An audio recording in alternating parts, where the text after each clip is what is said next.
Bonsoir, c'est un cas qui finit touche Maurice dans l'ensemble. Le 25 octobre dernier, un adolescent de 17 ans fin suicidé après diffusion sur ban photo intime, sur ban réseaux sociaux. Ça a montré à quel point ban jeunes sont vulnérables, ban réseaux sociaux sont à double tranchant étant donné qu'ils sont capables de nuire à ban utilisateurs dans nos grands titres audits. Nous avons envie de connaître qui est capable de faire pour empêcher qui nous ban victimes ban plateforme numérique avec nous aujourd'hui à soir. Il y a le ministre de la Technologie, de l'Information, de la Communication et de l'Innovation, Avinash Ramtool. Bonsoir. Bonsoir Migan et bonsoir tout le monde téléspectateur. Merci pour votre présence aujourd'hui. Nous plateau, certainement le cas qui m'a fin évoqué, pas fin laisse ou insensible. Est-ce que quand nous cause un cas pareil, est-ce que nous cause un cas de trop ou soit un constat d'échec? Bon, Migan, nous connaissons que l'Internet est là depuis déjà très longtemps. Et les films viennent très populaires à peu près en 1995-96 à Maurice. Depuis, il y a différents types d'utilisation de l'Internet. Il y a différents types de médias de l'Internet. Longtemps, il y a seulement texte. Après, nous avons des images, nous avons son, nous avons vidéo. Et les films à les mêmes. Et doucement, doucement, l'Internet est devenu une partie de nous, la vie. Oui. Aujourd'hui, nous ne sommes pas capables d'imaginer la vie sans l'Internet. Et l'Internet lui donne nous beaucoup d'opportunités. Il représente accès à l'information, à l'éducation, à l'innovation, au développement, et tout ça là. Mais en même temps, malheureusement, il y a aussi, comme tous les autres outils, il y a mal fait, si nous mal servis. Maintenant, nous faisons gagner plusieurs de bons cas. Et chaque cas de cybercrime, c'est un cas de trop. Et nous bien faire de sorte qui nous capables de travailler ensemble avec la population, avec les ONG, avec les autres entreprises, pour nous capables de baisser l'effet de ce phénomène négatif de mauvaise utilisation de l'Internet. Mais qui explique ça l'effet là? C'est le fait que nous adopter ça, quelque part, mode de vie là, très rapidement, nous rentrons dans une vague numérique que peut-être que ce soit les adultes et les jeunes pas si préparés pour ça? Vous connaissez, sur l'Internet, vous gagnez beaucoup d'entertainment. Sur l'Internet, vous gagnez aussi beaucoup de connaissances. Alors, il y a plusieurs du monde qui ont envie, capables, expérience certaines bonnes affaires. Et tout comme dans la vie physique, nous avons envie d'expérience certaines bonnes affaires, l'Internet, il peut venir pareil. Et il ne faut pas oublier que nous avons plusieurs générations en ce moment. Nous avons la génération que nous appelons baby boomers, nous avons la génération X, génération Y, génération Z, nous avons la génération alpha. Right? Alors, tout ça va dans différentes générations, nous servent l'Internet de différentes façons. Mon génération, nous ne sommes pas nés dans l'ère de l'Internet. Nous finissons apprendre à vivre avec l'Internet. Par contre, génération Y, génération Z, nous sommes nés dans l'ère de l'Internet. Alors, pour maintenant, quand nous disons entertainment, quand nous disons l'éducation, quand nous disons la formation, l'éducation, il y a un instant meaning. Et pour une génération avant, il y a un meaning qui est capable un petit peu différent. Alors, de ce fait, c'est l'utilisation qu'on appelle ça ubiquitous en anglais, c'est-à-dire les partout, les invasives, les intrusives dans la vie de tout le monde, et elle est très accessible. Et sa accessibilité-là, lui donne facilité à tout le monde pour essayer différentes affaires. Vous venez de montrer très intéressant, accessibilité. Est-ce que le fait qu'il est accessible, aussi accessible que ça, pratiquement chaque jeune, nous capable de dire, il a un téléphone qui est connecté à Internet, est-ce que quelque part, ça pas laisse libre cours à quelque sorte de dérive aussi? Les dérives, sont là. C'est sûr qu'ils sont là. Et comment ces dérives-là rentrer? Il y a toutes sortes d'analyses qui font avant une compagnie mettre un produit sur l'Internet. Comme on dit, un produit, ce n'est pas un produit physique qui nous peut causer, c'est un produit qui est intangible. C'est-à-dire qui est une app qui est là. Parce que beaucoup de ces app-là, il y a l'intérêt commercial par derrière. Bien évidemment. Comment je peux connaître si un utilisateur il pourra accrocher, il ne pas pouvoir accrocher? Il y a une analyse de marché qui fait. Il y a une analyse psychométrique qui fait pour comprendre comment l'app a besoin d'être design, qui est un jeu qui est besoin là-dedans, qui est une interactivité qui est besoin là-dedans, pour être capable d'attirer les jeunes. Et c'est ça, quelque part, qui cause une certaine dérive parce que tout ça va à place de pas bien intentionné. Je vais donner un exemple. Nous avons Telegram. Telegram est une app sur l'Internet et Telegram, une des caractéristiques les plus importantes de Telegram, c'est qu'il est totalement anonyme. Vous avez un message d'une place, il passe à une autre place, ou pas connaître que ça envoie que ça un message. Mais vous êtes capable de trouver le message là. Vous êtes capable de trouver un élément de média qui finit mentionné. Et là, l'autre Telegram, ce qui passait dans Maurice, c'est incroyable. Il y a des centaines de milliers de bonnes photos, l'autre Telegram, de bonnes jeunes et bonnes photos compromettantes de bonnes jeunes. Ou fin mettre le doigt justement là, le problème, parce que ce qui vous peut dire, c'est quelque part que les médias d'y également, les gens connaissent, mais seulement quoi, nous restons comme ça, nous ne sommes pas capables d'agir contre ça, nous n'avons aucun moyen, peut-être, si nous avons servi le mot de réglementer ou soit d'empêcher que ces photos allent sur ces... Bon, c'est une application donc. Oui. Vous connaissez, il y a la loi, déjà, il y a la section 46 de ICT Act qui criminalise une action pareille. Oui. Et de l'autre côté aussi, il y a une mesure de parental controls. Mais seulement nous trouvons qu'un jeune peut continuer à servir ça. Et peut-être qu'un jeune peut faire ça, je ne réalise l'impact de cette action-là. Et il y a une photo qui n'est pas vraie, mais il y a une photo qui n'est pas vraie aussi. Et ça aussi, c'est important qu'on ait. Hein. Pas seulement quand nous trouvons une photo au télégramme d'une certaine personne, nous dire que c'est la vérité. Non. Avec l'intelligence artificielle, nous sommes capables de générer une photo pour capable nuire à la réputation d'une certaine personne. Maintenant, est-ce qu'il y a la loi contre ça? Bien sûr.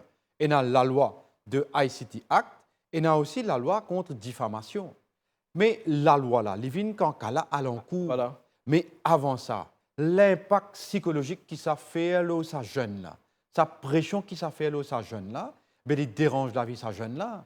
Il dérange la vie de sa famille. Là.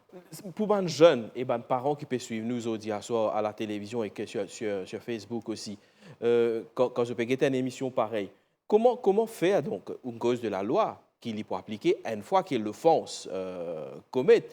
Mais là, peut-être là maintenant, comment capable de faire pour qu'ils empêchent qu'un jeune il rentre dans quelque part un cercle vicieux, nous capable d'y aller et que finalement on retrouve quelque part quelques photos intimes l'urban réseau qui, malheureusement, une fois y aller, devient public. Allez, nous guettons ça en deux parties. Bien sûr. La première partie, c'est qu'effectivement, quelqu'un fait un partage sur une photo compromettante. Et si ça est arrivé, il partage ça avec une personne, pas avec l'intention pour la personne à diffuser ça. Hein? Il partage ça avec une personne en toute intimité. Et là, il y a la loi Data Protection Act qui vient protéger sa communication là, qui vient protéger la personne à laquelle sa photo-là appartenait.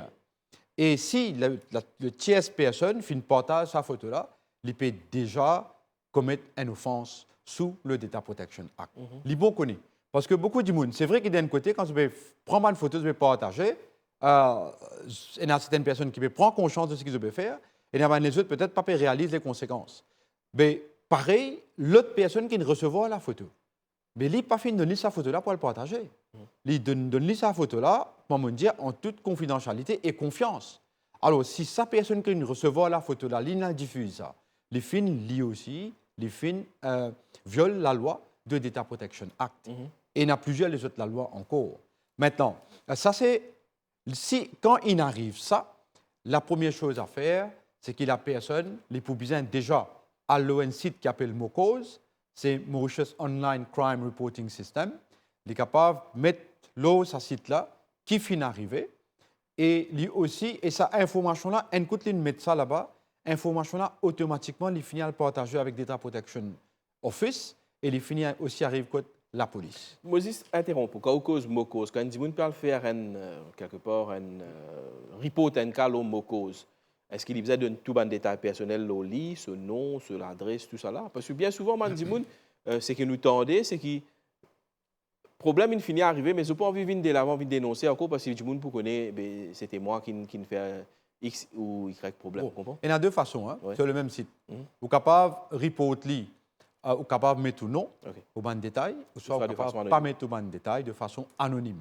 Et ça, c'est bien important qu'ils reportent parce qu'à partir de là, nous sommes capables de commencer à prendre une action. Ça, c'est une raison. La deuxième raison, c'est pour nous capables d'analyser ces données-là, pour nous capables, à partir de ces données-là, dégage ban policiers, dégage aussi les autres actions que nous pouvons prendre. Comme l'exemple, l'année dernière, il y a à peu près 5200 cas qui ont été report. Dans ces 5200 cas-là, nous sommes capables de caster en différents groupes d'âge. Et là, nous trouvons qu'il y a beaucoup de jeunes qui peuvent souffrir de ce problème-là. Quel est le pourcentage environ des jeunes? Là, nous avons le pourcentage en ce moment. Hein? Quand nous pouvons dire jeunes, c'est les adolescents, là? Non, là, nous avons 18 et moins. Moins que ça. Right? Et il y a aussi beaucoup de cas, là-bas, c'est surtout en termes d'arnaque financière. Ça, c'est les personnes âgées. Right? Alors, ces deux groupes-là paraissent les plus vulnérables. Hein? Et ça, c'est un peu d'information qui nous fait récit collecter. Et ça, information-là, dans le passé, pas tu peux collecter parce que le système-là, il est un petit peu différent. Là, nous revoyons le système. Parce que le système il permet de nous collecter ces données. Il est bien important de collecter des données. Sans collection de données, nous ne sommes pas capables de dégager une action. Right? Parce que nous ne sommes pas faire dans le vide comme ça. Et là, moi, je peux cause, il y a deux cas. Un cas où une personne effectivement fait un partage d'informations. Et là, il peut bien aller au mot cause, il y a le report de ça. Et il y a une station de police de la localité et les policiers pour bien prendre une déclaration de cette personne-là. Et il y a un cas qui fait une report. Et ça, il est bien important que les policiers fassent ce travail-là comme ça, qui, quand ils peuvent une report un cas de cybercrime, dans certains cas, vous avez un message de bien le cybercrime police. Mais non, les policiers dans une station de la localité, bien capable de prendre sa bonne déclaration-là et ben la réfère à ce cas-là, Cybercrime Unit. Hein? Ça, c'est le premier cas qui m'a dit. Dans le deuxième, c'est une personne, il n'a pas fait forcément partager une photo. Seulement, il y a une troisième personne qui a envie de nuire à la réputation de la personne, il génère une photo, l'OAI, soit une vidéo, soit un audio track, l'OAI, et il partage ça sur les réseaux sociaux. Mais c'est aussi un crime. Dans nous, la loi mauricienne, c'est aussi un crime. Parce qu'on peut faire diffamation contre une certaine personne. On peut aussi, s'il peut prendre ce données personnelles, il peut partager. On connaît une photo, soit une vidéo qui est dans format digital ou non, à Maurice, être vue comme une donnée personnelle. Donc, monsieur le ministre, si vous écoutez bien, la loi est là, la loi existait, la loi PNFO, quand il y a un problème. Donc, le problème, il est toujours là, même s'il y a la loi. Comment nous sommes capables de faire pour empêcher, je vais servir le mot qui m'a servi un petit peu, une dérive pareille arriver? Est-ce qu'il y a une sensibilisation plus accrue qui vient faire pour qu'on target les jeunes vraiment, ou soit les parents? Comment nous pouvons faire? Bon, il y a plusieurs types de mesures que nous sommes capables d'appliquer. D'ailleurs, nous pouvons travailler là et nous faisons discuter avec le Premier ministre, Dr. Navin Ramgoolam. Comment nous sommes capables d'aborder ça et qui nous peut commencer à faire une consultation interne. Okay. Alors, nous faisons un plan de différentes sessions de travail, incluant la ministre Ariane Navarre, les autres collègues du cabinet. Et nous avons trois axes principalement là, qui nous sommes capables de travailler. Un, c'est l'axe de la loi. Nous devons revoir la loi. En fait, la loi là, elle est là. Mais depuis qu'ils mettent la loi là, jusqu'à aujourd'hui, la technologie là fait évoluer beaucoup. Fait gagner beaucoup de nouveaux types de crimes. Premier, la loi. Deuxième, l'axe c'est qui nous fait travailler, c'est la sensibilisation de tout le groupe d'âge. Et troisième, c'est une mesure technique. Ça veut dire quoi? Il y a plusieurs pays qui implémentent une solution pour mettre de fausses parental controls, code SIM. C'est-à-dire que quand l'utilisateur qui est un mineur a envie d'accéder à un certain site qui peut-être pas permis, ça pour capable générer une requête d'approbation avec les parents ou la personne sur le nom de laquelle sa code SIM-là est enregistrée. Alors, nous pouvons étudier cette mesure-là aussi. Maintenant, en parlant de mesures techniques, les bons connaissent qu'il y a une affaire appelée Dark Web. Dark Web, c'est quoi? Dark Web, c'est consister en un site sur l'Internet qui finit faire pour une mauvaise raison, principalement. Quand nous guettons l'Internet aujourd'hui, et bon, tout le monde écoute ça. Quand nous guettons l'Internet aujourd'hui, tout ce que vous trouvez sur l'Internet, ce n'est que 4 à 6% de ce qui est dans l'Internet. Le reste c'est the dark web. The dark, qu'on appelle le dark parce qu'il n'est pas visible à une personne qui n'a pas des outils standards. Ou servi un browser, nous tous servi browser pour accéder à l'Internet. Un browser, nous sommes capables d'avoir un browser de différents types, Microsoft et Napoli, Apple et Napoli, Saken et Napoli. Ça, c'est pas un browser qui tout le monde servi. Mais il y a un browser spécial qui servi pour capable accéder à dark web. Sur dark web, aujourd'hui, il y a beaucoup de types de transactions illicites qui arrivent, que ce soit la vente de la drogue, la vente de différentes affaires, des services qui vont offrir, qui pas permis sous nous la loi. Alors, tout ça, là, nous trouvons dans dark web. Mais dark web, dans beaucoup de pays, finit être minimisé technologiquement. Avant de continuer le dark web, une cause à 3 lacs là. J'ai envie de prendre un saban lac là, une mesure technique qui vous fin dire là, ou une cause de ban SIM card. Donc c'est une façon qui se peut essayer d'étudier. Donc quand un SIM c'est un mineur quelque part qui peut servir parce qu'il peut enregistrer le nom de ses parents, vous pensez. Là pour une façon de pour capable contrôler qui ban application qui a servi, qui ban site qui bon. L'important, nous connaissons que nous pas cause contrôlée, oui. nous cause modérée. Nous cause modérée. Et le parent, ça dépend de la décision des parents. Okay. Il vient dans la décision des parents. Comment on a envie de modérer un contenu qui peut capable d'être accessible à travers ban carte SIM. Et moi, les bons nous connaissons aussi qui nous encore peut faire l'étude. Pendant rien qui finit décider, pendant rien qui nous peut implémenter là. Donc, on peut faire l'étude pour comprendre qui fait autour le monde dans différents pays. Qui doit faire pour capable l'impact de ce problème-là et qui va une mesure qui peut implémenter pour capable dresser ça. On peut dire qu'il fait à travers le monde, si je pas fait erreur, au niveau de l'Australie, hein, si je ne me pas trompé, je viens avec la loi pour interdire les réseaux sociaux à moins de 16 ans. Est-ce qu'il y a une idée pareille, qui peut faire écho, implémentée à Maurice? Vous connaissez, l'Australie est dans ce contexte. Dans ce contexte, il y a ce système légal. Dans ce contexte, il y a un jugé qui implémente sa mesure-là. Il pour bon là-bas, il pour marcher. Dans Maurice, nous avons nos contextes. Bien sûr, nous avons une constitution qui garantit la liberté de l'expression à Maurice. Nous avons une constitution qui aussi garantit le droit à la vie privée.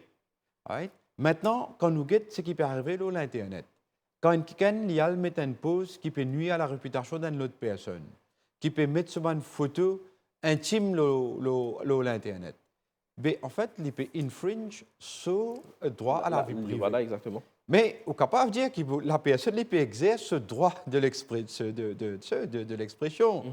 Mais limite là que de trouver là.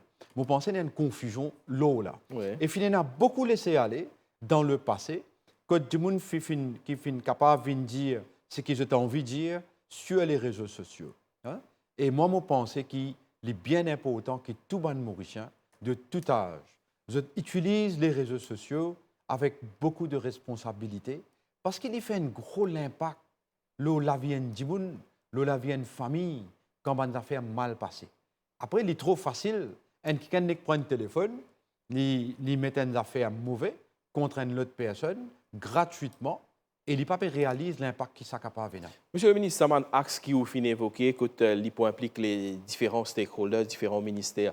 Donc, d'ici quand, peut-être, nous sommes capables de voir une stratégie pareille concrétisée? Bon. Moi, j'ai envie de nous finir déjà fait hier. Oui. Et il est très pressé. Très pressé parce qu'il fait l'ONBA journalier nous peut trouver un problème qui peut lever. Pas plus tard que samedi, nous finissons recevoir un message côté un jeune qui est trouvé dans la situation et il est très tenté pour commettre une affaire qui n'est pas bizarre. Okay. Et rapidement, nous finissons mettre en contact avec différentes instances du ministère de Gender pour maintenant capable d'occuper, nous faisons une cause avec la police aussi, pour maintenant prendre cette déclaration et capable enclenche procédure. Et ce qui est important, c'est l'identifier. Identifier la personne qui finit faire ça. Vous connaissez beaucoup de monde. Vous êtes caché derrière une poste anonyme pour faire un mauvais travail. Il n'y a pas un problème pour faire une poste anonyme. Il est OK. Jusqu'à qui ou pas peut nuire à la réputation d'une personne, jusqu'à qui ou pas peut cause préjudice à une personne. Mais sinon, et la cause ça, me dire que quand nous pouvons servir l'Internet, nous devons comprendre que quand nous pouvons mettre des affaires, les visibles à tout le monde à travers la planète. Et une affaire encore, il est important de dire ça. Souvent, les parents disent à les enfants, pas fréquenter une certaine personne, faire attention avec cette bonne personne. Et avec raison, parfois avec raison. Mais seulement quand la personne, quand l'enfant, le jeune, l'adolescent, lit dans sur la case, lit dans sur la chambre, lit dans sur l'Internet avec lui. Là, tout le monde à travers le monde accessible à lui. Les bonnes personnes, les personnes mal intentionnées, tout ça, du monde là accessible à ces enfants-là, à ces jeunes-là. Right? Et qui communication jeune-là peut gagner avec du monde de haut, les parents capables de pas connaître. Donc, les parents ont l'aspect de contrôle parental qui est très important pour appliquer. Oui, moi, viens là. Alors, les parents pas connaissent avec ces enfants-là, peut causer. Et on connaît de l'autre côté, il y a un prédateur. Un prédateur qui est très spécialisé, très pointu dans ce qu'ils peuvent faire. Et on connaît très bien un enfant salarié, et forcément, l'enfant, le jeune, il finit divulguer cela à la personne. Qui l'y fait, et qui l'y content, qui l'y pas content, quand l'y habité. Mais tout ça, cette information-là, elle coûte l'autre personne une gagnée. Il peut faire une analyse psychométrique, il peut finir trouver qui bonne parole est bien servi avec sa personne-là pour lui capable d'accrocher. Right? Alors, il y a beaucoup de bonnes affaires comme ça qui déroulent, qui, nous pas, bonnes parents peut-être, pas conscients, pas aware, mais seulement l'enfant est très vulnérable aujourd'hui avec ça. Maintenant, il y a une bonne mesure, un contrôle parental. Contrôle parental, il y a un certain niveau qui est déjà en place, par exemple, un téléphone capable de bloquer certains sites. Par là, capable de bloquer, pour débloquer, pour bien mettre un petit code, tout ça là. Capable de faire.